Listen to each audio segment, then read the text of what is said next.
কি জানো তো, আমার লাইফে ভয়ঙ্কর ডিপ্রেশন আল্ট্রা প্রোম্যাক্স চলছে। এই ডিপ্রেশনের ভাইরাস আমার জীবনে এমন ভাবে ঢুকে গেছে যে আমি যে এর অ্যান্টিভাইরাস যেটা আছে আমি সেটা স্ক্যানই করতে পারছি না। মানে আমি কি নিয়ে ডিপ্রেশনে আছি সেটা আমি বের করতেই পারছি না, বুঝতেই পারছি না। বেশ কিছু মাস থেকে আমি ডিপ্রেশনে আছি, তো তাই আমার এখন এমন লাগছে যে ডিপ্রেশনের সাথে হয়তো আমার ট্রু লাভ হয়ে গেছে। এই ডিপ্রেশন আমাকে এত সুন্দর সুন্দর লাভ বাইট দিচ্ছে যে আমি কথায় কথায় রেগে যাচ্ছি, পুরো চিড়চিড়া হয়ে যাচ্ছি।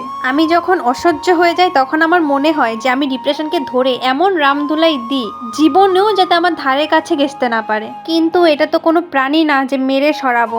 এই ডিপ্রেশনের চক্করে এখন তো আর আমার মন পড়াশোনায়ও লাগছে না, ইভেন লাইফে যে সাকসেসফুল হব সেটারও আর মন নেই।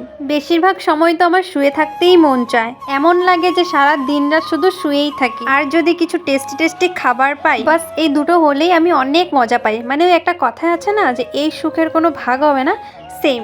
নিজের ইচ্ছে মতো খাওয়া আর ঘুমানোর থেকে শান্তি আর কিছুতেই নেই, যেটা আমার মনে হয়। আর নয়তো আমি আমার মাইন্ডে নিজের থেকেই কিছু না কিছু ইমেজিন করতে থাকবো, সেই ভাবনাগুলোতেও কিন্তু অনেক ভালো লাগে। আমি সত্যি বলছি, আজকাল আমার মন খাওয়া আর ঘুমানো ছাড়া অন্য কিছুতেই লাগে না। আরেকটা সত্যি কথা, আমি লাইফে অনেক কিছু করতে চাই, কিন্তু আজকাল আমার অনেক বেশি বোর লাগে, যার জন্য আমি সারাদিন শুধু ঘুমিয়েই থাকি। না ঠিক মতো পড়াশোনা করতে পারছি, না ঠিক মতো কন্টেন্ট দিতে পারছি।